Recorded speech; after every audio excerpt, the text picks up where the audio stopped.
Run, party, repeat. Welcome to the East Coast Adventures Dirt and Vert podcast, where we talk all things running, racing, and training to help you get ready for your next big adventure. Learn from our successes and our failures, and have fun at the same time. Join us right here every week with inspiring guests who share their captivating tales from the trails. And remember, nobody cares. Run faster. All right, welcome back. This is East Coast Adventures with the Dirt and Vert podcast. I'm David. And I'm Matt. And I'm Mike. We have special guest Casey George with us today. Casey just finished the Blood Rock 100. He's also got a pretty big race coming up in front of him, but nothing in a distance he's not already accomplished. But Casey was someone that me and Mike both met at Zion 100 back in 2021. Yeah. And we've done a couple of races since then. Casey actually even come out and done the dirt circuit this past year. Got a 100-mile buckle. Only one of two people that got it. Mm-hmm. But Casey, if you don't care, just tell us a little bit about yourself and how you got into running. Yeah, sure, man. Well, 36. I'll be 37 February. Let's see, power lineman, build power lines. Got a couple kids, 10 and 12. Nothing too special, man. Got into running. Get married? Yeah, about to get married. That's right, October, baby. So, yeah, we got that going on. But I don't know. Running was probably 7 years ago or so, man. Was kind of getting back into fitness. Had been out of it for a while.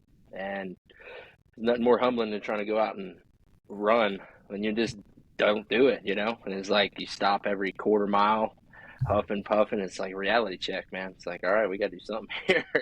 Yep. We've been, you know. So I had a couple buddies that had done some Tough Mudders. So that was kind of like all right, man, well, you got to run a distance in between all these obstacle courses. So it's like, man, I got to learn to run, I guess, you know. So that kind of opened my eyes, too, because I never ran high school or anything. I played baseball, football, all the sports, but just never ran, never was interested in it. And that was an eye-opener. So it was like, all right, we got some work to do, you know. So just never planned on going any crazy distances, but just to get through something like a Tough Mudder was, I don't know, 5 or 10 miles, I think is what it is with obstacles. Yeah. So Yeah.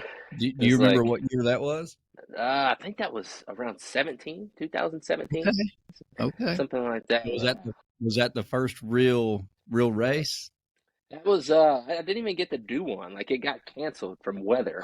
And I didn't even get to end up doing one. So my first actual race I did was a 10K in Cincinnati. It was a Turkey Day 10K. And I remember being just scared to death, man. It was outside. I was used to running on a treadmill, flat, just never outside. I was worried about hills. Like, so my goal was like try to run the whole time without stopping, you know? So it was a big deal. So I got through that and was like, man, I felt terrible afterwards. Knees were just destroyed. I'm like, all right, what else can we do here? So I think that's where the journey kind of started, you know. It was just that 10K right there. What addicted you? Was it the pain, or was it the I think I can do better?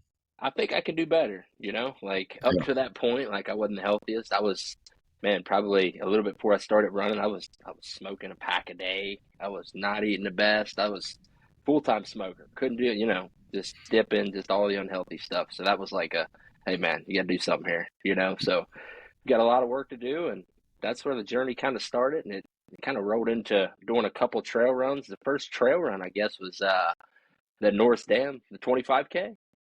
I see it here, 2019. Yeah, 2019. That's pretty close to us.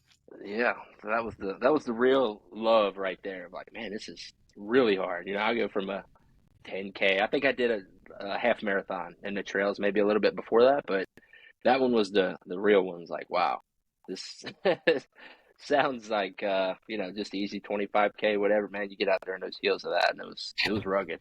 Did you ask yourself at one point, like, what have I done? Why did I do this? Every step of the way, man. That's a brutal course, but you know, that kind of started, and then you know how it goes after that, man. Like, what more, and then I guess 50K was probably a little bit after that following year. Yeah, you did it looks like you did Norris Dam Hard 25K. Then you did a half marathon. Yes. And then the following year, you did Norris Dam Hard 50K. So yeah. I bet that So did you train any different for that 50K, or was you just kind of like weekend warrior, run 5 miles here and there, or did you be like, oh, I'm about to do a 50K, we got to turn this up? Yeah, turn it up, but man, still had no idea what I was getting into with that. It was just, gosh, I was so underprepared. But I think the craziest part about that was, I think it was like 4 miles in and just rolled my ankle real bad, just busted it. Coming down some of those, that course, you can't see anything under, it's just all leaves around November. Mhm. Yep. So man, like mile 4, I remember coming down a hill and just hit my ankle hard and just, oh my gosh, started limping. I couldn't get back to jogging, couldn't back to running. I power hiked that last 27 miles of that race. So Wow. up and down and up and down. And in that course, it's two of your 15-mile loops. So you go all the way back to the picnic area where your truck's parked within eyesight of like, go this way, or I got to go all the way back there and do another 15 and a half mile. Mhm. This is like, yeah. So I was like, oh, just got to quit, just got to go. And made it through it. So, that was the eye opener of like, man, you got a lot more to give. That was the Did you big get one. all teary eyed as you ran by your truck the second time? Yeah. Yeah, absolutely. Then ate a couple pickles and the peanut butter and jelly sandwich. So let's go, baby. It's funny. Every time I hear someone talk about Norris Dam Hard, it always starts with, I rolled my ankle. That's it, man. Gosh, like mile 4 too, and like I had no idea what distance I was getting into, but with a rolled ankle, it's like, good gosh. So it was one. It's not an easy course. That was it's rough. that was my wife's first 25K. She Yeah. goes out there and does that, and yeah, she said I ain't going back. Yeah. That's it. I've never run it. I don't know if I want to after all this. Well, she ran it last year, and then Jonathan Garrett, he won it. Yeah, Like, he killed it. He he was running. He came in at third, the halfway part, and then when he went back out, I'm like, okay, these two dudes were way out in front of him. And then all of a sudden, like I was about to leave, and here he comes. He just jogging in. I'm like, Jonathan, you won. And he's like, yeah, them dudes died. I'm like, yeah, Yeah, you can't miss Jonathan, Casey. He's got a beard the size of Matt. So he got a beard. There you He's go. got hair down to here, and he's a teacher and a raft guide. I love it. That's good. Yeah, he's crazy. He's fast. He's Yeah, just kind of a sleeper dude out of all of us. You just don't expect it, but then he just shows up like, I think I'll just win this race. Yeah, I'm just gonna pretty win. much. Just gonna win today. So, Casey, I can see by looking at your sign-up results, you're very much in tune with how me, Mike, and Matt plan our races. You started out in 2019 with a 25K and thought, Yep, yeah. I can double that. I'm going to do a 50K in 2020. And then you just decided to jump into Zion 100. Yeah, just So, Zion 100, we didn't know Casey at this point, but me and Mike spent the first half of this race together. And then we're going up this long mesa that's nothing but a blacktop climb all the way up. And me and Mike got split up a little bit. And as I was going up the mountain, I ran into Casey. Yeah, and me and Casey ran the last, 50? Yeah. I don't know, right at 50 miles? I think it was 50 or 60. It was around the 40-mile mark, I think, when we started that climb. I quit at 50, so y'all had to, if you add that in there, there's probably 5 to 10 in there. Yeah. So it was funny. I just remember, this mesa it was so hot, it was so tall. Yep. There was no running. Like I would jog, then walk, jog, then walk, and that's when I caught up to Casey, and we just started talking. I was like, "Who you here with?" He's like, "Nobody." He's like, "My girlfriend's here, but I think she's shopping or she's doing something." And I'm like,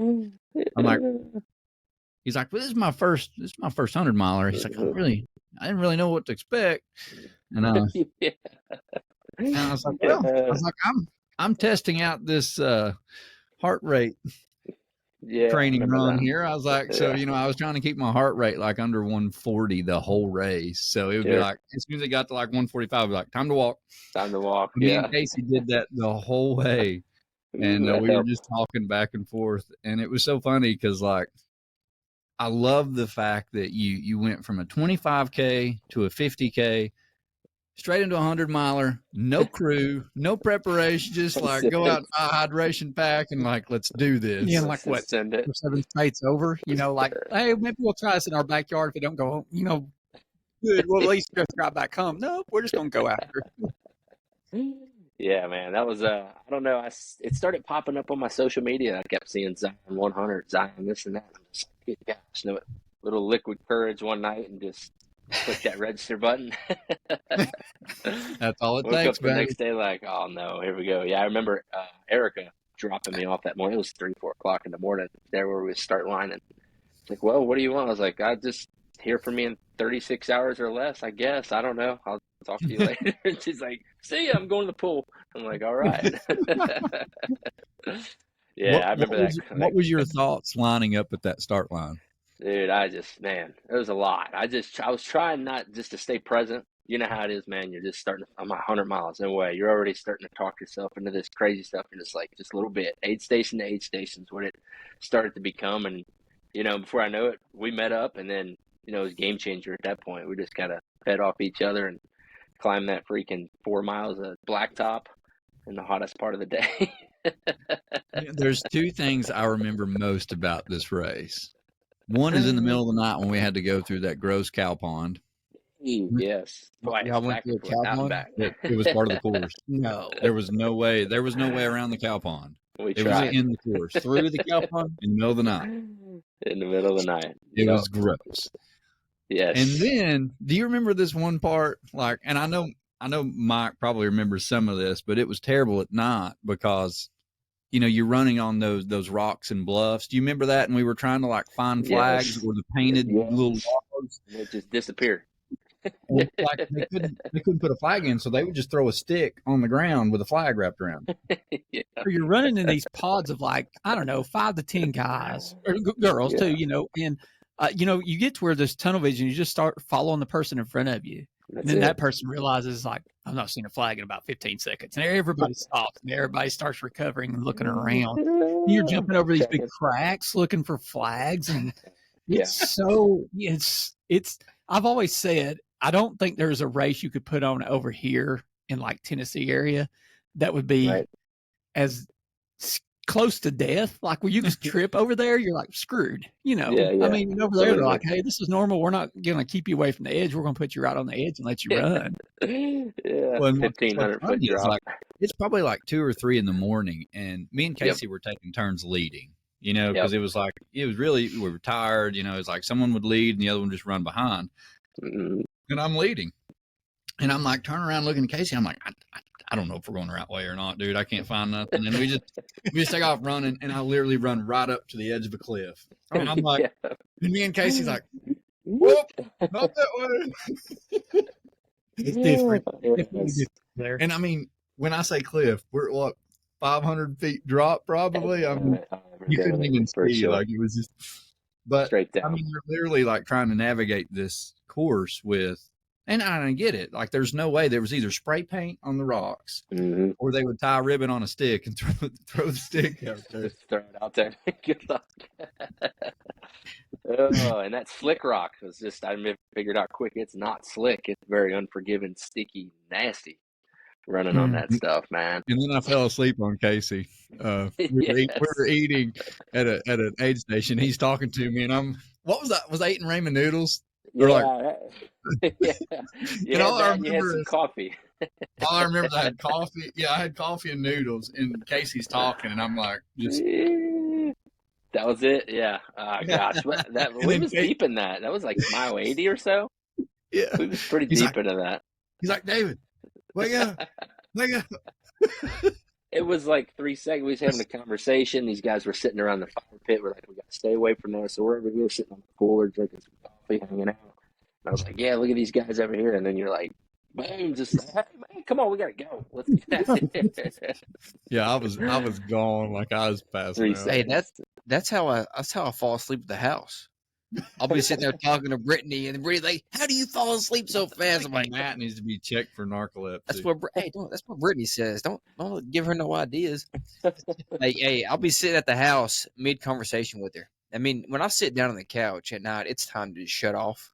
I agree And so I'll with you. sit down, and then I'm watching TV, and I can be talking to her, and I'm gone, just like That's that. And then I hear her just, hey, no way you're asleep. I'm like, what?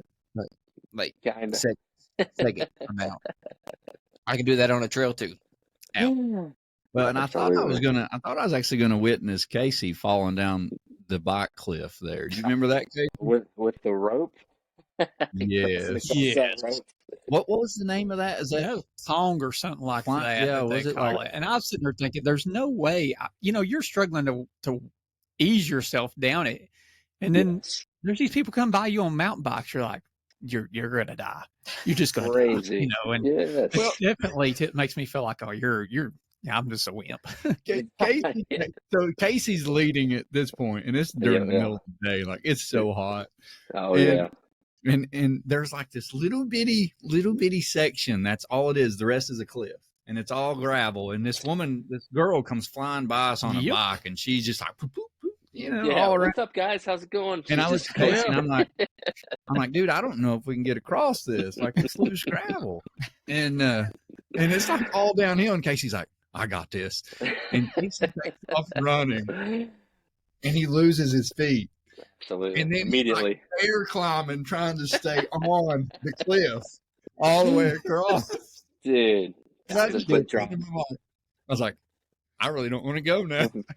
It's just, You remember that? That was so. absolutely, man. 100%. Just there's no traction, nothing. Just was like a cat trying to get this 1,000-foot drop off the other side too. Yeah. Casey was in 4-wheel dig at that Dude. point. And the lady on the bike did it easily. Oh yeah. Oh, yeah. I mean, it was a perfect little bike trail. That's all it was. We were trying Yeah. to run. Yeah. The rest was all loose, and it was down a cliff. But the bike trail is what was interesting. They rode it so much that bike trail that's maybe 3-4 inches wide. It was hard packed. Yep. As long as you stayed on that, you were good. But we couldn't literally run on that, so it was interesting. That was kind of brutal earlier in that race. They had a big race going on that day with the bikes. Yes. Remember that? I Yeah. forgot all about that. Trying Yeah, to get your, looking back on we would look back. One person in the back would have to be kind of like the lookout. We just yell at each other, biker. This was not a little bike race, Matt. We're talking. They would be screaming at you coming down the hill, and you'd get over, and there'd be like 20 bikes fly by you. Yeah, they double booked the course. Wow. They did. Oh, ripping. On your left. I was having nightmares. They just come out of nowhere, man. God, like cruising, man. Yeah, out in the middle of the desert, you're Out like, in the dead flat desert by yourself trying to get through it, and they're just cruising by it. go ahead and dust me up with your 20-mile-an-hour speed when you go by. Ew. It was that. What else part of that was fun? The water that they just The staged water. up out in The water. Oh, the 99-degree water. Oh, Mike still talks about that water to this day. I've heard this story about the Yeah. water. I've heard it. I wish you could duplicate it out here just so we could show you, Matt. But it's just horrible. it's so bad. There is nothing as bad as like. So when we were up on that bike trail, you could see the water tank down there, and it's probably 20 miles away. But you're like, "There's water, there's water." Yeah. And we finally get there, and like when you go to get the water, it was 100 degrees and tastes like plastic. We're so bad. Such a letdown. That's so scary to do it. Mike would not even drink it. Like he got water one time. He's like, "This is awful. It's awful." He just put the lid. Well, on the first bottle, time you get took to off it, you're like, "This is pretty cool." I would rather Yeah. get this water out here. The next year, you're Yeah. like, "This is horrible. I'm just going to keep going." Yeah. So bad. That got hot too, didn't it? I know that people putting a race on said that they lost a lot of people because of that heat was. I mean, it's a little worse than usual, I guess. There was a lot of people that dropped out. Yeah. Yeah. Yeah, that was wild. So man. you finished that in 28 hours. So we got the 25K, we got a 50K, and now we got a 100-miler. Yeah, man. Did you do anything different for training, or was you still just winging it? Just tried to get more miles in, looked at some training programs. I don't follow too much of that stuff, but just kind of got a general idea like, hey, you got more load, you got to put some more miles in. And That's the only way that I knew to do it. I remember talking to you first time. You're like, "Yeah, plan." I'm like, "I just keep moving, I guess. I don't know what to do." I don't know what else you're supposed to do in these things. I don't know. I didn't have the right shoes, socks. I was too tight, not the right. My feet were mangled, man. I didn't know what I was doing out there. Just got through it, and you learn from all your races you do like that. So it was a fun first one, that's for sure. Yeah, dude. I mean, in good time. I mean, honestly, your first 100-miler in the desert, you did it in 28 hours. So that's it's nothing to Dude, that was be wild. be ashamed about at all. That's a great finishing time, considering a lot of people didn't even finish the race. I don't remember what the cutoff was on this race, but I think it was. I think it was 36. That's what I was thinking, 35 or 36 hours. I think it was 36. I'm not sure, but yeah, it was fun. I do remember the climb at the end at mile 70. We didn't have poles, and everyone's like, "You guys don't have the pole." I was like, "Nah, I don't know what those are. They look good though." Yeah, we're climbing up this mesa at night, and these people are like, I mean, they're dying. And me and Casey just got our hands on our knees, and we're just trucking along, passing these guys, and they're like, "You don't have poles?" Me and Casey were like, "No, we didn't realize that we were going to be climbing up this." That was wild, man. That was a good time. Well, you definitely came a long way since then, Casey. So what was the feeling of crossing that finish line for your first 100-miler, seeing Erica there, getting your belt buckle? Like, what was going through your mind?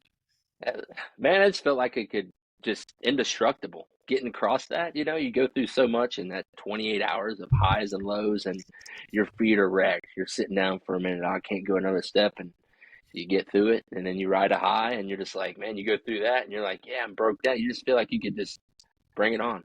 Let's do some more. It said fight or flight. Let's go, baby. I don't know. It's crazy, man. You're So, looking for that next adventure that might break it. you. That's it. Well, 100%. you did a 6-hour race right after this, and then I talked you into Ode to Laz Backyard Ultra. Yes. That was So Casey was came out to Michigan with me. And that's when Becca and John were there, and they crewed. They helped crew us both, and Erica was there. Yeah. So how much different was that for you? Because obviously at this point you've just ran, distance races. How was that Backyard Ultra, and what all did you learn from that? And that was wild. Just being on somebody else's watch, just being on that. It was just so hard to grasp. And just that, you going into it, you're just thinking, oh, 4.1 mile, it's easy. We do this every hour forever. And no, man, you being on somebody else's like that and just going back to the same spot, same start line every hour. It took some adjusting, man. It took a few before I could go anywhere past that. I guess it was 60 miles or whatever it was, but definitely a completely different race than what I thought it was going to be coming off of the Zion 100. Well, you said it right, man. You're on somebody else's time. Yep. That's what makes that race so hard, because you're like, 4.1 miles, I can run this all day. Yes. 12 hours in, you're like, okay, starting to get a little harder to finish this loop. It's like, I want to slow down just a little bit. Now you can't slow down. You slow down, then you're out. That's it, man. Bad loop.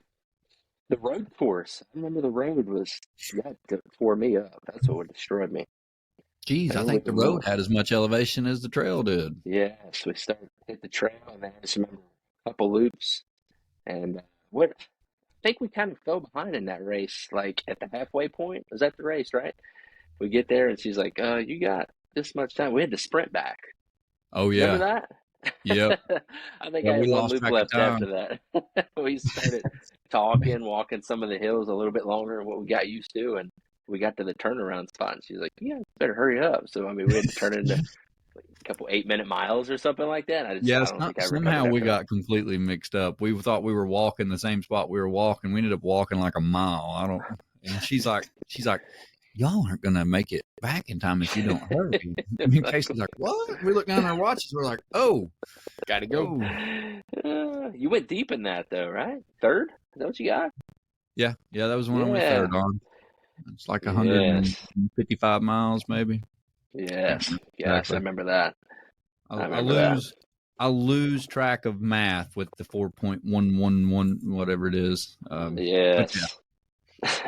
Yeah, I can't Okay. do That was a good race. So now here's your next 100-miler race, the Stinger. Yeah. That's one of me and Mike's favorites. So Yeah. me and Casey did the Stinger together, Gosh. and Matt and Mike were actually supposed to do that race with us, and then COVID and everything happened, and Matt got sick. Yep. I think Mike's daughter was getting married with so COVID going we around. kind of stayed away. So it ended up just being me and Casey running that one. But Yeah. man, even that course surprised me. But I want to hear your thoughts on it, man. I never thought running Terrible. 100 miles on a track was so bad. Terrible. Hard still to this day. I will never go back to that race ever again. That's exactly my thoughts. you rocked on, Casey. Never. Still, I tell everyone all these other races, like, yeah, them are brutal, of course, but you're like, yeah, I'd go back to that. That one's still never again. I still think my feet are messed up from that race. Yeah, that's what I was going to. 100%. That's what I was going to ask Casey. Do you think your feet were more messed up at Stinger or at Blood Rock, or I think, at Bigfoot 200? dude, Stinger's up there for sure, 100%. 100%. Isn't that crazy? Like, it's just nuts. You know, I remember my feet weren't that bad at the Stinger. Oh, It was everything else where like I couldn't even walk. Like everything was just awful. But my feet, I don't think they were that bad. But my hamstrings and my knees and my quads, knees. those were gone. Yes, I remember my knees hurting. My knees never hurt during races, man. 8 hours into it, and my knees were hurting. I'm in trouble here. Of course, you start telling yourself there's elevation on one side, and Yeah. it's flat. man, for me, the most miserable thing was the wind. Oh yeah. That wind was The ones, it didn't matter. Like, even when you swapped directions, like at one point, it didn't matter. You were always running in the wind. Like, it was awful. And it got so cold. Oh, man. And really cold. Mike and Matt did this race last year? The next year after The next year, because your buddies always come back and tell you how great it is. Absolutely. I approved them for that one. And man, it was the same thing for them. It was spring, summer, and winter all in It was every season, all day. You got everything. Oh, All the gosh. same day. I do remember that cold, though. Gosh, that was terrible. Oh, it was awful. Oh, it was so bad. Erica come with us, remember? Erica. Yeah, Erica did the 6 hour. She done the 6 hour. She was training for like a half, and then we talked her into doing the 6 hour, and she done a marathon, and she was wrecked, destroyed. I remember she was going to help crew after she ran. And me and Casey come running by, and she's just like laid over in the chair asleep. And I was like, she's not going to be helping us for a long time. She killed it, though. She crushed it. Woo, yeah, and then she just had to sit there and be cold the rest of the time. Good. That one wrecked me for sure. I remember finishing that, and then I guess, going back to the hotel, crashing, getting there, going to eat some breakfast, walking through like the lobby, and one of the cooks or whatever just staring at me. I'm limping. He's like, "You all right, man?" I'm like, "I'm good, buddy. Just gonna get a biscuit here." When he just sit down, wobbling across the freaking lobby. It He's gives just you a staring different at me. respect for a track, from there on out. When you hear somebody talk about a track, you're just like, yeah, I know all about those. Absolutely. Well, I laughed at Casey for like days because he was cracking me up. He's like, there was nothing worse than running by that tent, seeing you asleep. Oh, dude, for like 3 hours. This is the worst, man. 2 to 3 hours every quarter mile, just looking like, look at this guy right here. Yeah, my goal was to run a lot more than 100 miles, guys, but I hit 100 and I decided to quit. And I remember at one point, Matt had called and was trying to get me out of the race, or get me awake. Get in the car. run. I'm looking up the results, and I'm like, bro, you're just a mile behind these people.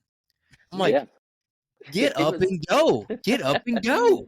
And then he's like, nope, I'm done. I'm like, dude, like, you get one more mile, you move up like 6 places. Crazy spots. 3 hours, and I just watched Casey go around that loop on occasion. He'd be like, I hate you. Yeah, that's the worst. The next year when I did it, I did the exact same thing. Once I hit that 100 miles, I'm like, I'm done with this stupidity. So done with it. God. It's so hard because they put that TV out there to just mess with you. You run by this TV 4 times before the number changes. And I'm just like, there is nothing more miserable than running by the TV 4 times and be like, okay, there's 1 mile. Yeah. 4 more times, there's 2 miles. I'm like, it's a long day. You're forced to look at it too. You try to like, I'm not going to look at it. And you're like, boop, we looked at it. We looked at it. Yep. Yeah, but you know, their food was awesome. I Oh, mean, yeah. give them Chef, credit. did he run around the entire time with you all? Oh, Yes. yeah. Oh, that guy was He actually ran some laps with Casey and love them. to see and they were his taking job after pictures that and- race. You know, I bet he puts on was- some He'd too. run out there, he'd have a pot, he'd have a thing, and he'd be running around trying to give you food, and you're like, Well, someone Okay. said that's what he does. He's a chef, if I remember Yeah. right. Yeah. I believe it, man. His food was Cooking so good. some I mean, stuff up. I would run the race just for the food. That's I don't know true. if I want to run a track again anytime soon, but if I was going to run one, I'd want to run that one just because the food. The food was Yeah. amazing. he was very encouraging too the whole time. It was. The whole time. Yeah, absolutely, man. His energy level was awesome. His food, did like- amazing. I did like how they had the music. I mean, it was kind of like a party. Yep. I mean, you were suffering the whole time, but it kind of was like a party because once it got nighttime, the music changed. It kind of went a little more like, okay, now it's party time. You know, during the day Sure. you're kind of like, and at nighttime, yeah. like, okay, now we're Yeah. bringing out some bangers here at night. Yeah, true that. Yeah, and people started to race at different times too, right? Wasn't people like starting a Yes. little bit later? So you had new energy levels coming in, kind of. So you Feed knew off that that. too, and they come flying around. You're like, you're new. Yep, you're new. Of course, You're you had new. the ones that were trying to qualify early in the day too, so you kept hearing on your left. You heard Yep. that? Yeah. You hear Jacob and Show. They were just flying. So, Casey, what was your lowest point in that race? Or can you remember? I mean, I know that's been a little while, but that was Let's a hard see. race. I'm just curious, like I would imagine at night sometime you probably had Oh some yeah, oh yeah, for sure. Like the run definitely slowed way down to more of like a run walk. Like that just went away, and then it got cold. You know, you're by yourself, of course. You're not like, I don't know, in your own way, trying to ride through it. But it was for sure once it started to cool down, your laps are slowing down. You're starting to think, man, I ain't gonna make this on time. I'm not gonna do this. Get inside your head. But that was probably, I don't know, around 75 or 80. I would say somewhere around there. You What know, was you telling when it all yourself? hits. It's like you just gotta keep moving. You know, I was just kind of trying to relive Zion. Like, hey, you got to keep moving. You know. Isn't it crazy to think about? You're on a 1/4 mile track and you feel like you're by yourself. Dude, yeah, no, wow. It's crazy. And I mean, I think we all felt I that was way. by Like you myself a clearly lot. feel like you're by yourself on a 1/4 Yeah, mile definitely. track with 20, 30, Yeah, 'cause I 40 don't know other that people. me and Matt ever really ran together. No. Last part, we- I don't know. We may have ran together, I think, a total of maybe 5 miles, Mike. yeah, Maybe. we were Yeah. really both trying to avoid Compton basically because he wouldn't leave us alone every time Hey, we go by. he'd come through and he'd have my little cup and he'd go, here, I take it, eat, drink whatever you had, come back around, give it back to him. Not No, Mike. Not Uh, Mike. Mike would refuse to look at me. He didn't Yeah, want to I eat think- anything that I gave him. He didn't want to drink anything they gave him. So Casey, he literally would run by me and turn his head, and I'm like, He goes, when you get behind Matt, then he would be focused on Matt and not me. I'm like, Mike, we're on the track, dude. I can see you the whole way. Hey, I took whatever you had. Whatever's in that cup went bring inside. it. Absolutely, He was 100%. also And then cooking Coke. first. I'm telling you, if I probably drunk a gallon of Coke. Every time you're like, what do you need? I'm like, Coke, Coke, Absolutely. Coke, Coke. I won't forget this though with Matt, because this is like his staple. Within the first 6 hours, he's already throwing up. Yep. He's down on his hands and knees in the middle of that track, Threw just up throwing up. eggs or something, eggs and And- juice or something. And then he's like, I think I've drunk too much water. Yep. I'm like, yeah. I was like, considering you're throwing up nothing but water, I was like, Water and eggs or cheese or something. That's all it was. then he gets up, takes off. He's Yep. good. But it We're was so good to go. funny. I can't remember who I was even. Someone asked how they were doing, and I was like, well, Matt's throwing up. They're like, oh, he'll be fine. Yeah. It's just standard. Throw up and gotta go. Yeah, I felt better after that. I got all that water out. True that. Well, now, Casey, let's move on. So you did the Stinger 24 hour. You got your belt buckle. That's 100 miler number 2 now. So- yeah. That was my first 100 miler. So you've came Ooh. a long way from a 25K at this point. and Yeah. then you do Perfect PR Backyard Ultra. We did that one together, and Yep. then you roll into Bigfoot 200, Yeah. and that. So A, what made you decide to do that, and B, tell us a little bit about like preparing for that race, what you did, because I seen your Facebook, I seen your Instagram. I mean, you were training crazy hard trying to get ready for this race. So, and I mean, you did it. But tell us about it. Well, I think I started to throw a little bit more of the cross training in there, focusing on, a little bit more of that and not just racking miles. I tried to up the mileage, but I mean, I think there's only so much you can do in a week before you start to go backwards a little bit. For me, anyways, we try Yeah. to do 100-mile weeks. I'm not good at it. At week 2 or 3, I feel like I'm going backwards. So focusing Yeah. on cross training, throwing that in there. But I mean, going into it was kind of the same thing. Just keep moving, man. Like I didn't, no crew, no nothing. Just ended up, meeting up with a couple people out there early in the race, and we just kind of got through it together, man. But I don't know, it was hard to. Same way, starting your 100-miler, you got a million things going through your head. Then you get 100 miles in, you got another 100, but you try not to think that far in advance. So it's just piece at a time. But those aid stations are 18 and 20 miles apart, so it's a little bit harder between those spots of being a 6 or 7 miler. So just staying present, I guess, man. And yeah, it's a long way Casey, to go. But was there a certain attraction to this particular race, or was it just because it was 200 and that was the next step? I mean, what led you to this? Because I mean, that's a big step. I mean, I'm envious of it. I've not got there yet. To where I've signed up for one. But what led you to this? I think that's what it was. It was the 200. I heard about the Moab and all that. Moab 240, this and that, and just it was something fascinating about it. Like I knew that feeling of completing 100 or even just towing the line at 100 was amazing. Any person that just signs up for that person is, I don't know, that's my kind of person. So I'm like, Yeah, I want more. I want more. Let's see who else is out there. See who else we got. sweet. 200. So. I don't know. You know how it goes. You get a little taste of it. You're like, all right, what else we got? What else is out there? So Did you start the race any different than a 100-miler, or did you start the same? started the same.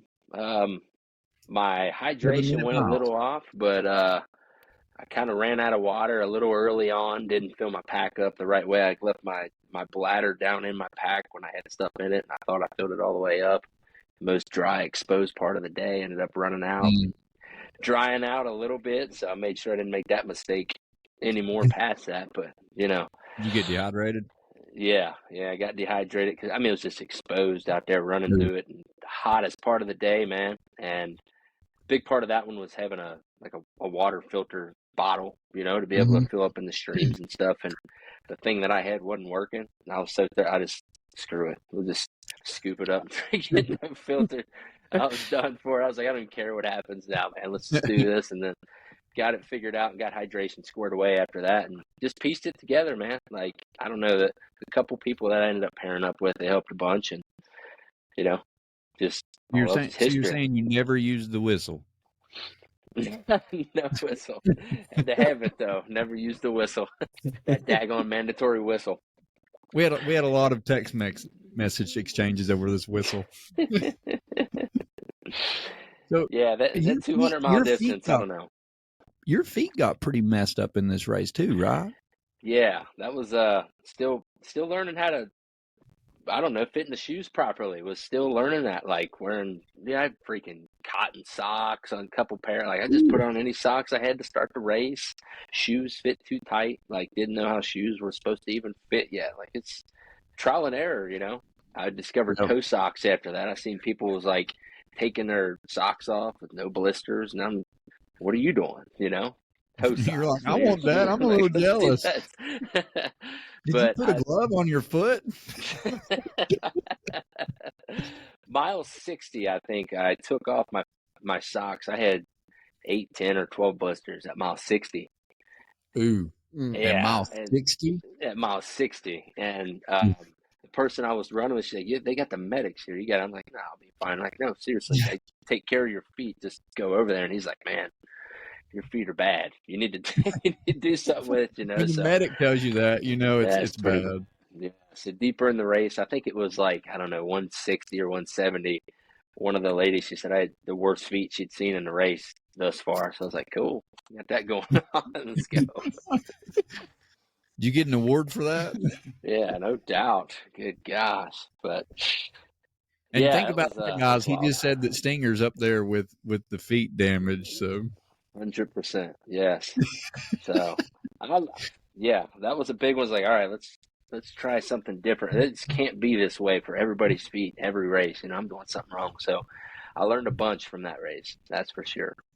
well, and it looks like your finishing time was 97 hours. So, I mean, that's probably the longest at this point. Obviously, that's the longest you've went anywhere. So, mentally, Yes.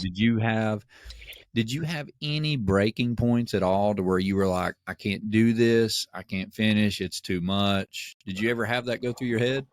I think the hardest was it was around the 160, 170 mile mark. I got separated from, so I was running with a girl named Sarah at, I think it was like mile 40. We started running together, going to these aid stations, and then they got sleep stations. So you're just like, okay, so you'd find a tent, you'd sleep for about 30 minutes, you'd get back up and you'd get going. We went through a section, and I think I kind of got ahead of her, went in there, I was like, I'm going to nap real quick, we're going to get it going, come out and eat a little bit, meet back up with her. Did all that. And I'm like, okay, is so-and-so here? Sarah's like, no, she went ahead and she left. I was like, oh, all right. Well, guess I'm just going to piece the rest of this together or whatever. And then just, try to get moving. Every time you got up from your nap, you're freezing cold. You're just getting moving. And I don't know. I just remember going down that hill and knowing I had like 18 miles to the next section. And it was like, that was the hardest part of the race for sure. It was, and I don't know, it's a well-known little spot where a lot of people drop out, but I guess going into that too, thinking that way, like giving that some sort of credit, like, oh, this is a spot, this is where everybody just does that or whatever. But, end up getting through it and meeting back up with her and then, another guy, and we kind of teamed up and finished the race together. But that 160 to 170 mile mark, Erica met us at, I guess, that aid station following. And she's like, hey, you just didn't look good. I just remember coming across there, got stung by bees running through some of those sections. It was just, everything just freaking dropped, And then you get through that. On the other side, you're thinking, all right, we'll take a nap. We'll go over here. They're like, nah, we're just going to keep moving. Like, just, let's do it then. Screw it. We don't need to sleep anymore. Come on. Screw it.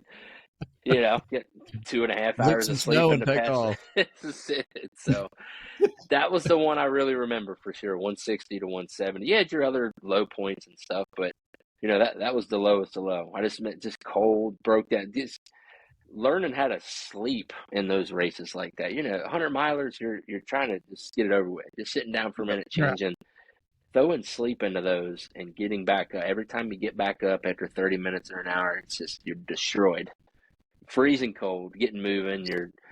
I went to try to leave that aid station, and I was going through the spot you come in. He's like, it's this way. And he's like, I was trying to run back the way that I just came in. That's how out of it I was. He's like, it's back this way. I'm like, oh, okay, cool. Like, just go get lost out there, I guess. So, like, trying to regroup after that. But, yeah, that was wild, man. That was a pretty good time. So I want to ask you a question. Do you think that race led to you DNFing Bigfoot or Blood Rock? Yeah, I think so. I think there was a bit in there. I was a little sick for that, but that style of that 3-loop course of going back in some of those spots of Blood Rock was like it was just a hard one to swallow. Something about that point-to-point race where you're like, okay, we get through this section, the back of your head, done with that section. I've never been to any other part of the race, so I don't know it's gonna suck. But Blood Rock's like, you got to come back here 2 more times. You go through it again. Yeah. We got to come back here again. It goes all the way back to that very first Norris Damn Hard comment where you said you got to run by your truck. That's it. The first time I come out of that loop, the very first thing I did was text Mike and Matt, and I said, someone needs to pick my daughter up tomorrow because I'm still going to be here. I remember. Like he was this. He had been rocking out, just what killing races and so forth, and he's like, "I'm not going to be home later." Then I was when he said that, I'm like, okay. And then it was radio silence for hours and hours and hours. You're like, is he? I mean, what is he doing? What's he doing? I was checking the Facebook. I'm checking blood. I'm like, there's no updates. I don't know where he's at. And then all of a sudden, I think the next day sometime I get, oh, he's third. I'm like, Third oh, place, yeah. okay. Well, That, and what a redemption story, Casey. I mean, so this was the last year of Blood Rock. Yep. yes. You go. So, and the reason I asked the question, do you think Bigfoot led to that? Because the more that, I see, the longer distances and then trying to go race 100-miler. I mean, just like me this year for no business, I DNF'd it. Georgia Jewel was not a great race. And I think a lot of that is attributed to those higher miles, like, Sure. Bigfoot, Ball Sure. State. And I wouldn't have thought about that with your Blood Rock race till I did Vol State. But I mean, it really just takes months for your body to finally get over every little thing that you put it through. And I know you did you do one loop or two loops that first year at Blood Rock? I did a loop and a half. I remember being done it was 50. That's 3 loops. I remember doing a loop and a half. Yeah. So, yeah, that's weird you mentioned that. It's the same way. I think that was when I come off of Zion. I was kind of still riding that high, and then we come and done that backyard. And like, we did 100 out in Zion through the mountains. What's this flat course? We're going to get 100 easy. And you're humbled quick, coming off that distance. That's exactly what you're talking about. I was going to say, Matt was just we were just had this conversation last week, and it's like, you finish, he was talking about Ball State, and he goes and does Georgia Jewel, and he's like, I just did a 300-mile race, and now I can't even run up a hill, and that's the thing. It's like every race will humble you, it's you are not guaranteed to finish any race, and if you leave it all out there in one race, and you got another one lined up in the next month or two, there's not a guarantee. If you pushed yourself hard enough, you may not be recovered and ready to race the way you want to race. Yep. So. Yes. Man, Blood Rock, I remember that, man, coming down. It's about 7.5-hour drive, I think, for me. So, like, on the way down, I'm pumped up, going to meet you down there. Sore throat starts to linger around a little bit. I'm like, God, it is what it is. It's whatever. Get down there, wake up. Man, I remember having a headache. I just remember feeling off. I'm like, whatever, it'll be fine. Get out there. Mile 2, soaking wet with sweat, pouring early. And we didn't even start any climbing until it, so just, we'll get through it. I just couldn't shake it, man, and that probably wasn't the full reason for sure, but I was just, the level of exhaustion starting that race was way higher than what I thought.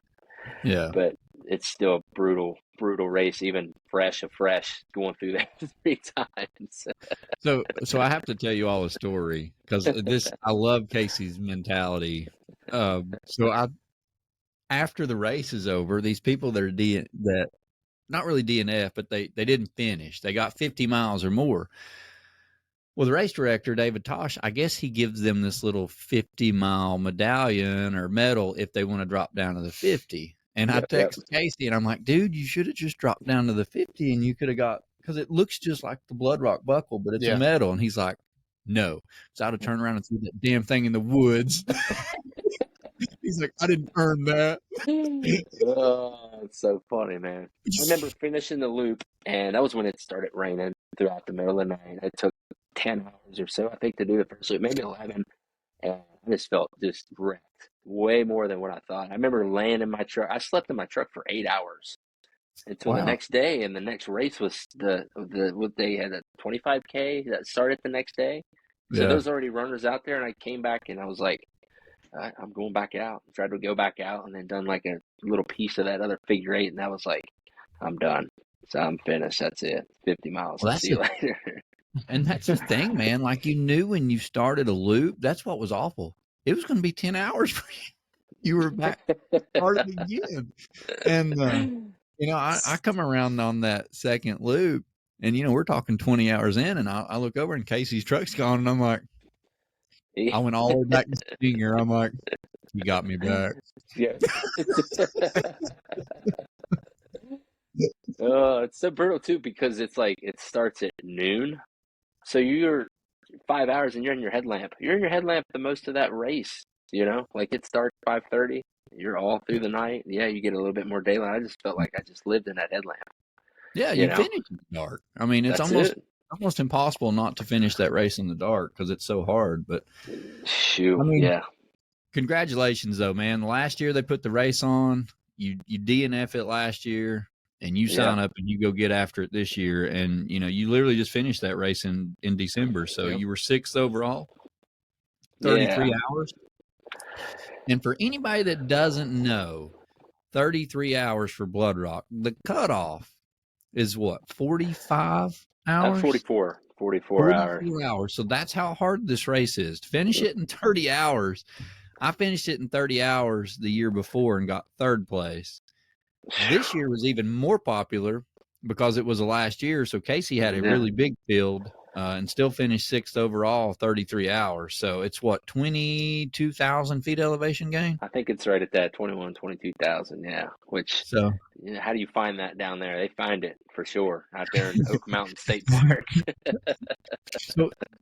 so when you finished the first loop this year, what went through your head when you saw your truck? Man, it was all lingering in there for sure. See, this year it was even worse because we had a cabin down there. So we had one of those nice cozy cabins that you ran by 3 times per loop, total of 9 times throughout the race. But it worked out pretty good. That was where I kind of just had all my stuff set. So Erica was supposed to come down. She ended up getting sick. So it was just me in the big cabin. So you would come out. They kind of changed the course a little bit. They took out the power line climb, by the way. So they added some other climbing to it, but they took that out because whoever lived there before was allowing it, and whoever lived there now wasn't for racers being in their backyard basically through that little piece Oh, wow. section. So it Yeah. kind of spit out a different spot. So I went right by my cabin. So I would stop in there, just get a change, shoes, whatever, boom, boom, just get out.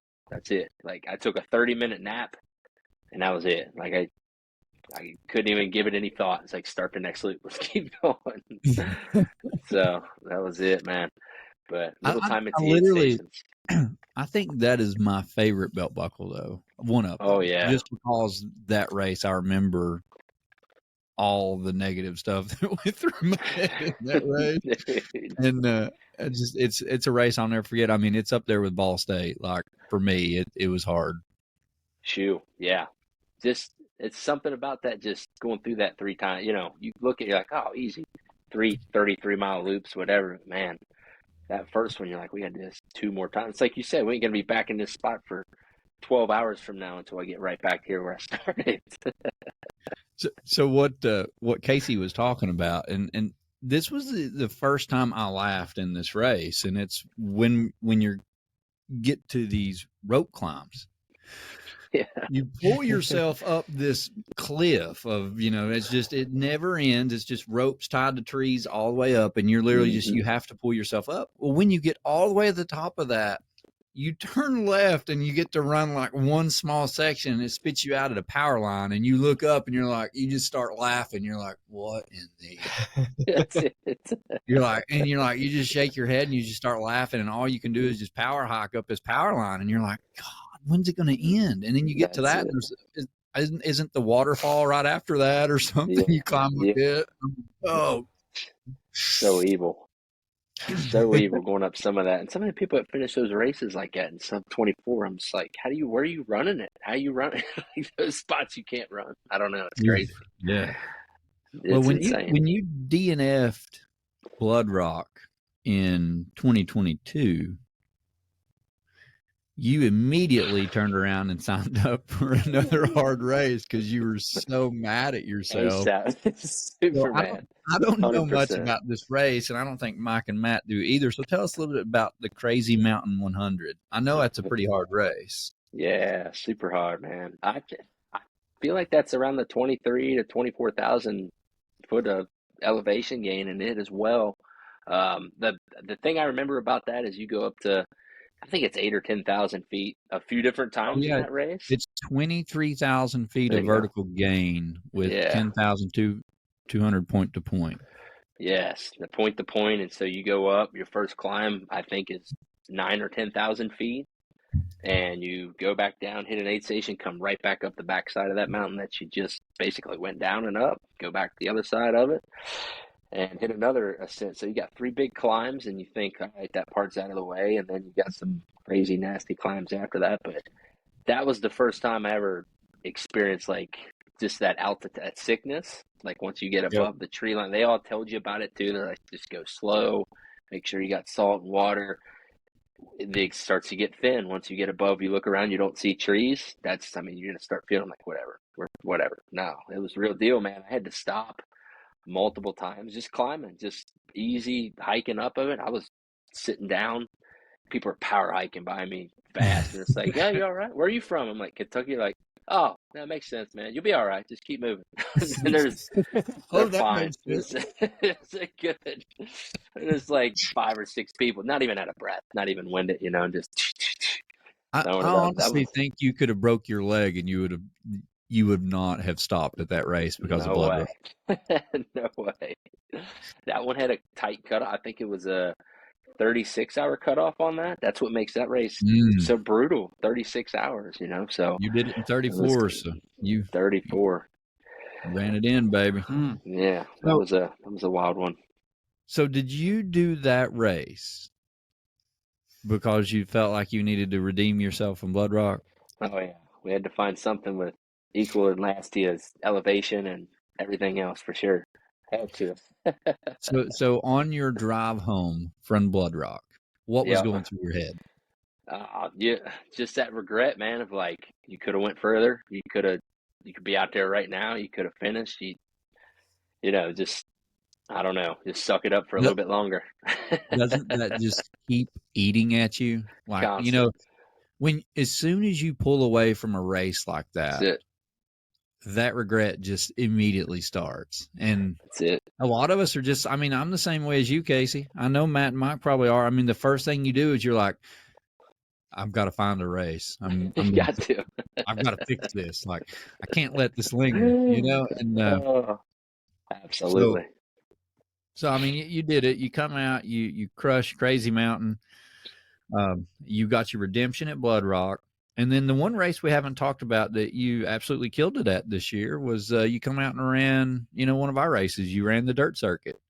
That was blast. You finished second overall, 101.5 miles in 24 hours, and earned one of the first 2 belt buckles that we've created. So those are awesome, man. You did an awesome job with that. Thank you. So tell us a little bit about this race. And you definitely had some lows in this race. I remember you telling me. Oh yeah, absolutely, man. Tell us about that and how you got through it. It was probably around the 40 or I'm kind of fine around the 40, 50 mile range, man. It's just always hit that low of, yeah, go do this or go do that. One was just Erica was done with her little piece because she done some of it. So I'm just like, I'm just done with it. I just don't want to do it anymore. Just finished 45, 50 miles. We're done or whatever. And there was a little friendly smack talk going on out there between me and so it was it? I think it was you and Micah, right? Micah, that's it. He's awesome. He's a blast. Oh yeah. He's just like, just laughing you again here. Yeah, just talking smack back and forth, having a blast. He was fun. So I mean, that was the driver, and it was just like, all right, man, let's just keep moving, then let's do it. And then had Erica. She ended up getting me some. I think it was So it was the Chinese place around there. Chinese food, man. I can't remember what it was, but that was just like. Oh, I remember you eating that. 'Cause I remember walking by Casey's tent, and I'm like, "You're eating Chinese?" He's like, "Yeah, man, it's so good." I'm like, "Oh." I think it was Panda Express, and that just put the life in me for the last 90 50 degrees miles. up. I don't think I could eat Chinese food. So wild. I don't even Hey, know. you brought him back to life, though. I'm telling you. Hey, I did discover the big. I remember you guys, Matt, talking about Coca-Cola and all that stuff, and I drink a little bit of it. Blood Rock. My last 25, 26 miles, I think I lived on Coca-Cola, bro. Dude, no That pulled kidding. me through. You can literally live on soda for a while until your stomach perfect. down. Yeah, But it'll give you the energy to Well, finish it's got caffeine, it's got calories, it's got the salt. sugar, it's got the sodium, and I mean it's perfect. And it's got the calories. So you're just drinking something that tastes so good. I don't know. Exactly right, man. For sure. I mean, you get in those like a little bit later, you're no more peanut butter and jelly, no more all the same stuff. Just drinking a little bit of Coke, and Yep. I don't know. That was it, baby. Coke or ginger ale, man. I can survive on that. Throw a Ginger beer ale's in there my on occasion. At the whole last every aid station at Georgia Jewel, after I'm done eating, they give me a whole can of Coke. I down that's it, it. 200 calories right there. I'm good for a while. Get to the Let's next go. aid station, down another one. Hey, good Absolutely, to me. man. So Heck so yeah. that night was pretty miserable at Dirt Circuit. I could see it on a couple of y'all's faces. It got cold. It was Yeah. It did get cold. there was people dropping left and right. There Yep. were only a few of you left out Yep. there. I don't think Yep. you all were even really seeing each other. Not really, no. When it got 4 or 5 in the morning. So how did you? What were you telling yourself? How did you keep pushing through that? I knew that was going to be the hardest for sure. Just going through, especially when you're by yourself and it's getting colder, you start going back to just wanting to quit. You just know that it's going to end. I don't know. That's the biggest part. How many highs and lows you go through in a race? It's just, you understand that they're going to come and go. You're being that low, you're going to get out of it, and you're eventually going to get back on a high. Before you know it, that sun's peaking up a little bit, and that's just a ball of energy coming up, It I is. think. So, I think at this given point, David was down there. And he typically will take the night shift and take over with Tony and Kathy and so forth like that. So he would see you guys come on that end. I think Matt might have been asleep. We just kind of pop in and out, but I was down there, at the aid station for quite a while, and you would come in and Josh would come in, different Yeah. times, like you said. sure. But you guys Sure. didn't need anything. Right. I would try to offer you everything, and you were so attuned to what you had going on, and it was working lap after lap. I'm like, I would set Sure. some drinks out there. You would grab something. Josh really didn't grab anything Josh from didn't us grab at all most of the stuff, the night. And he was just, you guys had your nutrition figured out. I mean, Yeah. you probably didn't see that for that at that given point or wasn't worried about it, but there was nothing it was all you. You guys were Yeah. just feeling it. Yeah. Did you drink the hoist throughout the whole Yes. night? That hoist, that was the first time I ever had hoist. I was going to say something about it. Man, that's good stuff. Big fan Yep. of the hoist. That was the first time I ever had that. And definitely a fan. Was it blue or blue raspberry? What was the flavor? Is there a blue? I think it was Probably orange. I believe. Yeah, Was it orange. did you- Now we did have the bottles there of blue raspberry. You're maybe right. that's what I remember, having a blue Yeah.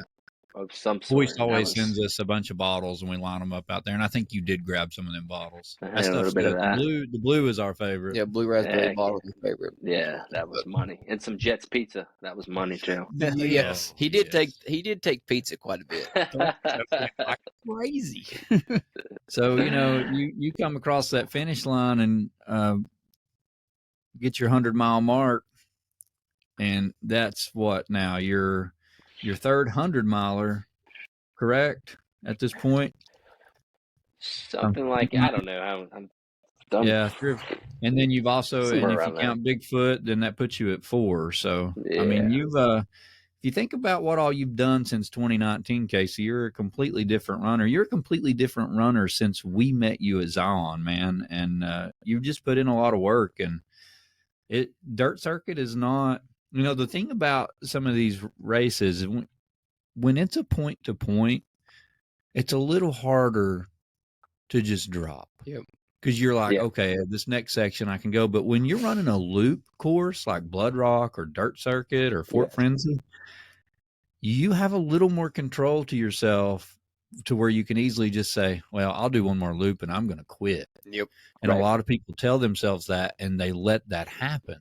Yes. And I know you told yourself that because you just said a minute ago, you said, I'm in mile 50, I'm done. And you didn't. That's it. And that, man, that is what you just eventually learn from the fact of regret and not Yep. finishing the race and realizing that when you give in to that you're not going to forget it for a really long time. And Absolutely. I think that's for me, that's the biggest thing I've learned from this ultra running world so far is, like you said it perfectly. 15 minutes from now, you may feel like a different person. You may get your second wind. You may have that energy back.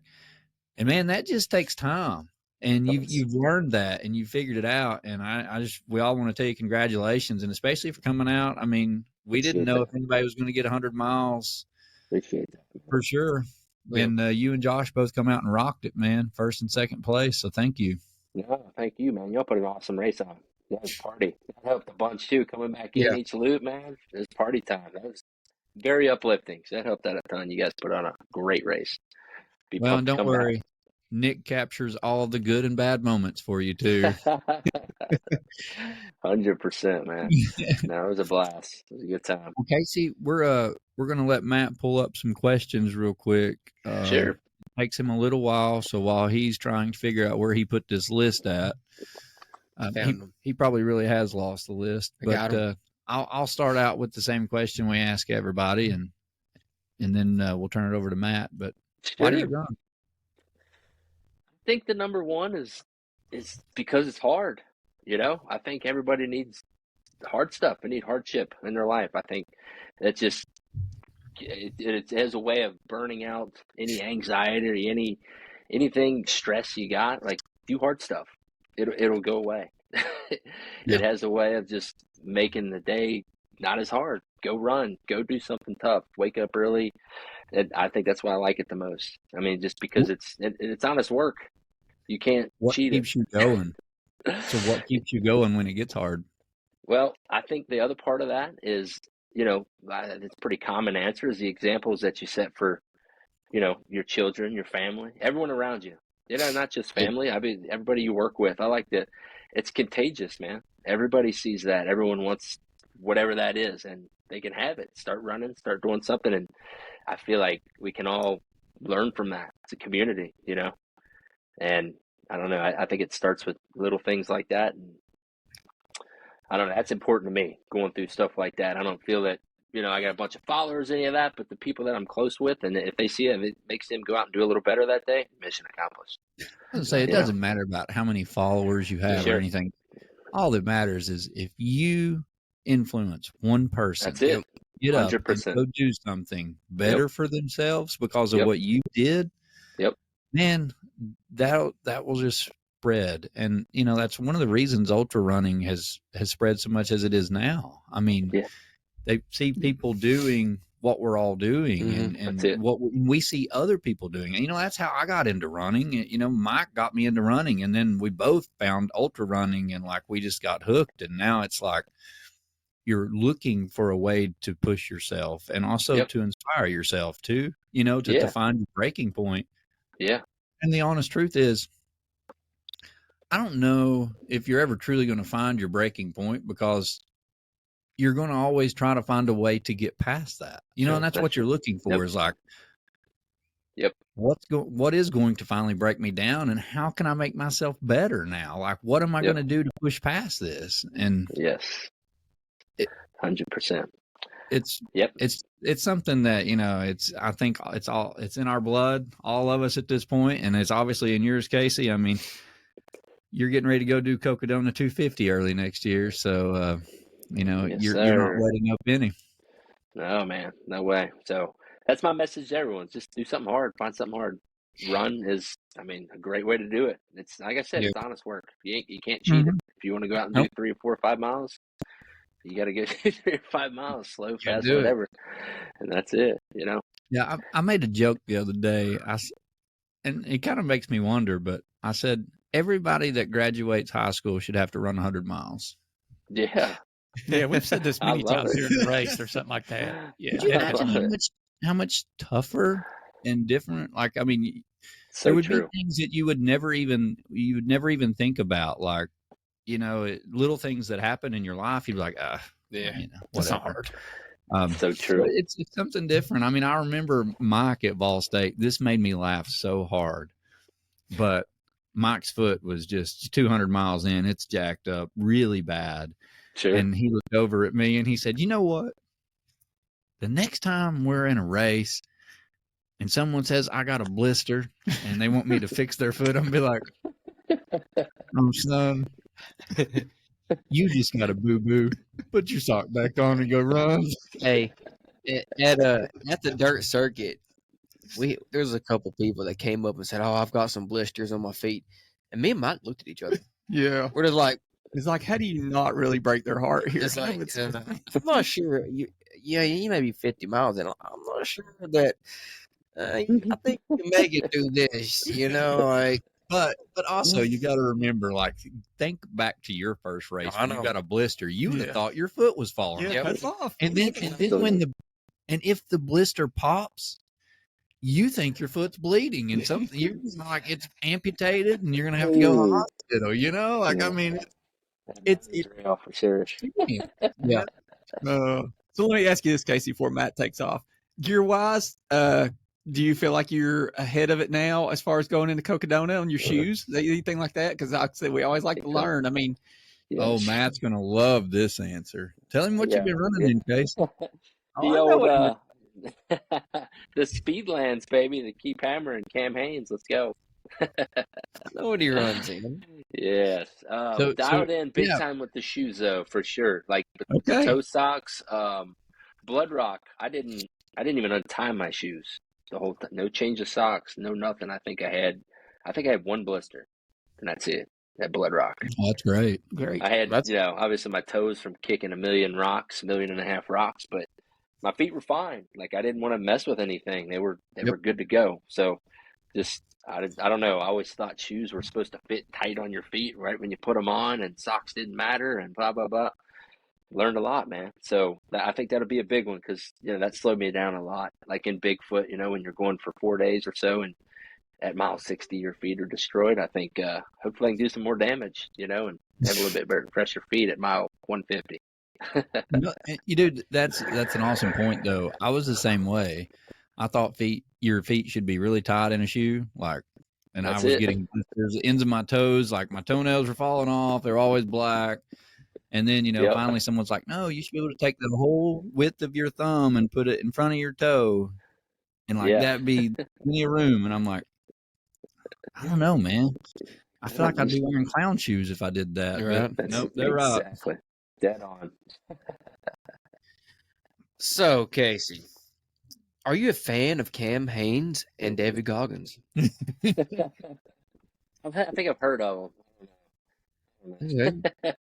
Those guys were. I actually think when we ran Ode to Laz the very first time together, you showed up in a Goggins shirt, didn't you? Yeah, I think, it says stay hard on the back. That's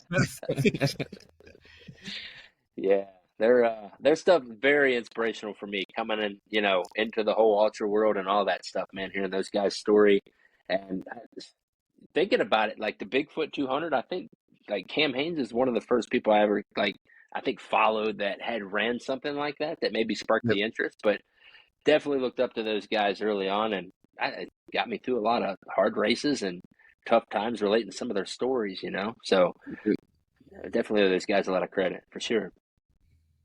Yep. How did it feel getting your redemption from last year at Blood Rock to this year? Oh man, that was emotional for sure. Just knowing on the third loop, I just felt in the zone, So that taste of victory was already there, but I had to cross the finish line to get it. But it was I don't know. That's what keeps us coming back for sure. Coming back to something like that and conquering it, knowing like we can do it. It's there. It's in you. You just got to push through it a little bit. It just makes you feel invincible a little bit, So kind of felt like Superman for a bit, just coming across the finish line. Just let's go, man. So I loved it. It was sweet for sure. I don't know if even if they had to race again. No, I don't know if I go back to it. I feel like I'm glad me and you missed it. You probably wore that belt buckle into work the next day, didn't you? It's a sweet belt buckle. Yes, for So sure. you mentioned it earlier, but what kind of cross training do you do? So I do at least 4 or 5 days out of the week. I try to hit the CrossFit gym, which is anything from the squats to Olympic lifts to burpees and pull-ups to rowing. Every little thing you can imagine they throw in there that sucks, and I think that's where the attraction is too. It's just I don't know. It sucks. It sucks, but I've noticed a big difference doing that cross training. I started out early on just thinking running was the answer, and I didn't feel as strong going through some of the races, or, recovery periods took longer. I feel like, throwing in squats and, working some of those other muscles has been game changing, during the race and after, for sure. I mean, I can get done with a 100 miler now and feel like 3 or 4 days later, feel good enough to go back in the gym and hit it again. And before, Right. I may have been a week and a half or 2 weeks before I even thought about trying to do anything like that. So CrossFit's helped out a lot. I don't know. Like I said, 3, 4, 5 times a week average. Yeah, absolutely, So- man. Strength training is a way to prevent injuries and help you recover better too. So Oh, I'm yeah, glad to big see you're time. doing that. Yeah, How many big time. miles are you running a week? It's 20 or 30 right now. I try to, ramp it up. We get closer to go down the time, a few months out. I don't know, probably be in the 50, 60, 70 mile range, somewhere around there. As I Yeah. said, I start going more than that. I just don't feel, me personally, I don't feel like I'm getting any more benefit out of it, because then I feel like I'm sacrificing some of the cross training days. So I try to equal those out. Sometimes it's, how it goes. You do both. You got to hit 2 a days and stuff. But Yeah. I don't know. I found 20, 30 on the average, and then we start getting closer to races and, getting around the 50, 60, 70 mile range. It seems to work out. Nice. So, yeah. What race format do you like the best? I like the point to point. But, I think mentally, like the harder ones, that's kind of what David was talking about earlier. Like just your loop style, knowing you can leave at any minute. Your backyard ultras. I think those are the true test for the mental part of it, for sure, because it's that easy. You just right there and you can quit. You're point to point. You can't quit here. We can't quit here. You're more likely, I think, to finish something like that. So that's my favorite style for sure. But I mean, as far as like the mental hardening part, would have to be your loop style, something like a backyard ultra or anything like that. Definitely. What is your favorite race you've done so far? Man, I would probably say Crazy Mountain was pretty awesome. Just seeing Montana, that was something else, and it's the fear of being around the wildlife that's out there. Grizzly bears that were on the trail a week prior, they told us, and being around stuff like that was, I don't know, I never ran a race where they told you like basically you should be carrying bear spray with you the whole time, and there's grizzlies out here and all kinds of crazy wildlife. There's some sort of threat of that part of it, and experiencing that elevation, as bad as it was in the beginning, and kind of adapting to it, getting through it, and I don't know, there was something about it that was pretty cool. There's some history, I think, in the Crazy Mountains there too that goes way back that you could kind of feel a bit. So I don't know, it was kind of eerie to get up there. It hailed at one point. It was July 28th, so I think it was in the 80s or so down low, and we went up top and it was hailing at one wow. point. Like it was freezing rain up top, 10,000 feet up. So it was wild, man. So that's probably my favorite race so far, be Crazy Mountain 100. Did you use your whistle? I wanted to, man. That was the closest I came to it, for sure. What For is sure. the hardest race you've ever done? Stinger. For sure.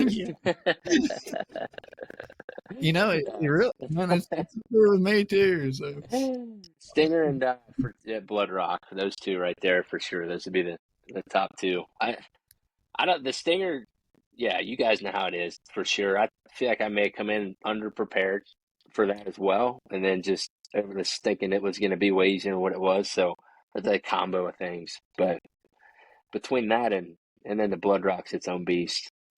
Yeah. So you've ran East Coast and West Coast races. How do you compare the two, and which one do you think is more difficult? Well, I haven't ran a ton each way, but I know, being on the east with, with Blood Rock, or even the Norse Dam, the trails, the time that I've ran them, it's just everything covered in leaves, and there being rocks and roots, and just the factors of twisting ankles, and that just has been more difficult for me than running something out west like, Zion or even the Crazy Mountain. It just seemed a little bit more runnable out there. Yeah, I think Crazy Mountain, battling the elevation, getting up higher, the altitude or whatever was tough in itself, but it just trying to run through some of those trails in the Norris or the other race, Blood Rock, was, I think, more challenging. Rolling your ankles and just kicking rocks the whole time. It was tough, man. Well, I probably agree with that. Would you rather run in the cold or the heat?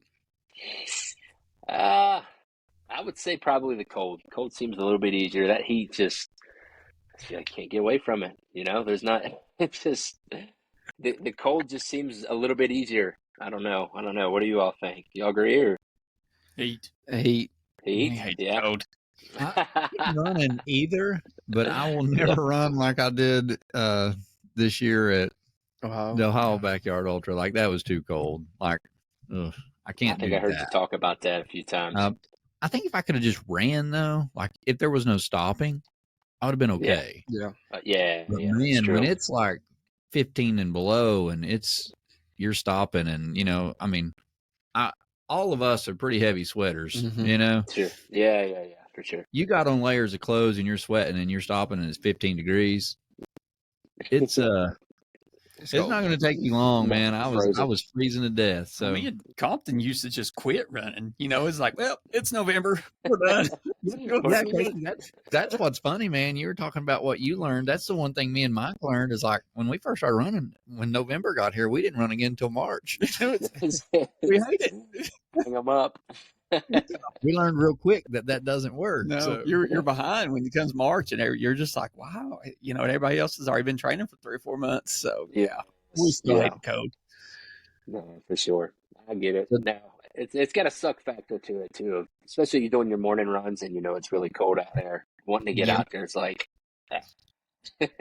you got So- that cold plunge now, though, man. You're good. You get used to yeah, that. we start off with that thing 3:30 in the morning, baby. I see it every morning. You got me motivated. I'm doing mine like 3 times a week. That's about all I do. That's game changer, though, right? It definitely helps with recovery. I'll say that. Yeah, Or at least I 100%. feel like it does. This is my last question. They may have some more, but what is your go-to nutrition and hydration? Good question. I mean, really, hydration-wise, Tailwind is probably what I've used the most. But I mean, I tried Hoist there. I love that. Scratch, David, I got that off of you. I've drank that quite a bit too. I could really drink any of it, to be honest with you. And as far as nutrition, it's anything. I feel like I'm kind of lucky with that part of it. I can eat anything. I don't really have a go-to. It's just kind of give me whatever, and it's calories, baby. We'll keep moving. Cool. So yeah, Easy enough, right there. yeah, No, having a gut that takes food in, when you're getting 100 miles in, that makes a huge difference if you can keep it Yes. down. So it's 100%. that's something you kind of have to train yourself to do. So you're pretty lucky there. Yes. Well, Casey, do you have any questions for us, man? Well, what's your all's plans 2024, man? What do you got going on? What's the racing looking like? Well, go ahead, Mike. You'll be I don't think Mike has anything planned. No, I just actually talked to Mary about it today, and I'm just mine's just strength and just continuous miles. I've got Yeti 50. I still want to throw 100 in there, but just haven't picked Sure. anything anything out. But I used to do the thing where I would just, as David said earlier, just scroll through. I want to run that. I want to run that. And so, it seems like every year you're into this ultra running thing, you get a little bit more, you retain a little bit more information. And I'm like, man, I just need to get stronger. So I've just been on some solid miles and strength training for the last couple of months. And it's a good, game man. changer for me. I feel better. I've not tested it yet, but I mean, I like For where I'm sure. at right now. So I don't have an A race yet. And of course, I we've got gotcha. big stuff that we're planning just with East Coast Adventures itself this upcoming year. Mhm. So, it's not I don't have nothing. I mean, what do you got, David? So I'm doing my first marathon in March. Me and Matt's doing it together, the Chattanooga Marathon. We'll see. That's man, that is so hard. Like I'm starting to realize, like, Mary plugs in these 6-minute-ish miles that I'm running or times or Well, whatever. David's never ran a marathon. Let's say that. So he Yeah, doesn't that's know the funny. joy of watching him. And I'm like, this I did a practice 5K the other day, and I just haven't ran like that in years. Hurts, don't it? It hurts, man. I Oh, it forgot sounds it hurt. And I think I probably could have ran a little harder, but that was a pretty good test. I mean, it was my PR for a 5K, so whatever. But I'm doing the Chattanooga Marathon, then I'm gonna do the Yeti 50. I'm gonna try to get into the Yeti 100. So that's my goal: is get fast for the marathon, then practice run on Yeti 50 to get ready for Yeti 100. Yeti 100 is my A race. And then I'm toying with the idea, which I was going to try to talk you into doing with me. So get ready, Casey. Oh, But gosh. Javelina 100. Need a stinger. What is it? Javelina 100. Oh, I've heard about. Yeah. It's a loop course. Yeah. It's one of those you really like. Yes, down, man. Might as well. Why not? Yeah, it's closer towards the end of the year, so we might have to see if we can plan that one. Yeah. Ready. All I got is Coca-Cola, so everything else is wide open. All right, So well, let's do talk something about like it. that. We haven't done a 100%. race together in a little while. We gotta go back and redeem ourselves. Find something evil. That's right. If we don't do that one, we'll find a different one. Of course, I will tell you all, Casey is the one that picked Blood Rock. I did. I hear you Let's not say forget about that. It was his year to pick, so he picked Thought you Blood forgot about that one. Rock. Sir, I It will was never up forget between that. that and what was it? It was a Beast. What was that in the It was in the Carolinas or Beast, something like was it that. Beast of the East or I something think like that's that? it. Yeah, I think that's it. And he was pushing that, and I'm like, no, man, Blood Rock sounds pretty cool. I don't know. Yeah, you're right. I did. That's my fault. Hey, I love it. Matt, what you got, man? I got 4 marathons scheduled. I got Chattanooga, Knoxville, Nashville, and Memphis. I'm gonna do all 4 of the majors in Tennessee. And then probably mid-state in there in between those. And then a bunch of 5Ks and half marathons. Just getting faster. Yeah, man. This fast stuff. Any that's time goals on the marathons or? Under 3 hours. Gosh, You that's got to get cruising. under 3 hours to all- qualify. All of them. Gosh, that's cruising. We'll see. It's beast mode. I love it, man. You guys I got got a it. feeling that those speed lands will just be sitting there at the start line. Those speed lanes are going to be used specifically for mountain training, getting ready for our July adventure. That Casey needs to come down and put them speed lanes to the test. That's true. He did. Yeah, we are putting on that 100K, 50K, 100K in the National Forest in July. In July, whenever we get the permits. Permits, we're still working on When we get it all approved, Casey, we'll reach out to you. Yeah. See if we Yeah, let me know. can convince you into another bad decision. So Erica was still rucking. Is she? We've added that to our events this year. We got Is 6. she- Yeah, we is got she, Rucks this year. She looked last Oh, year, she'll right? be down. She'll be down. Yeah, Oh yeah. yeah, Well, she'll be down. like to see her there. 100%. Oh, and I forgot to 100%. mention, I am going to try to do a backyard ultra this year too. So I'm going to do at least one. I would like to do one too as well. Those are fun, man. Those are a good time. I love the crowd, the energy. Man, those are blasts. Those are a good time. Yep, I got to at least do one. Yeah. So I'll do Thank you, one. man. It's going to do the I'll let you mid-state know one. whenever I get it narrowed down. We all need to. All of us, man. It'll be a blast. Yeah, we might be able to talk Matt and Mike into Hey, it. I like Everybody backyard likes bad ultras. decisions. I do. I like them. They It'll just be fun. maybe they don't go around with my training plan right now. Mary may not be happy. I'll bring the Coca-Cola, man. We're gonna do it. Yes. We'll bring at the mid-state last year, listen to this. At mid-state, I brought a 2-liter, right? Yeah. And it started getting nighttime. Well, that 2-liter went away.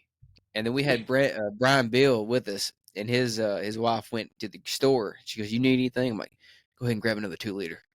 She grabbed another 2-liter, down half of that one by the time the race was over.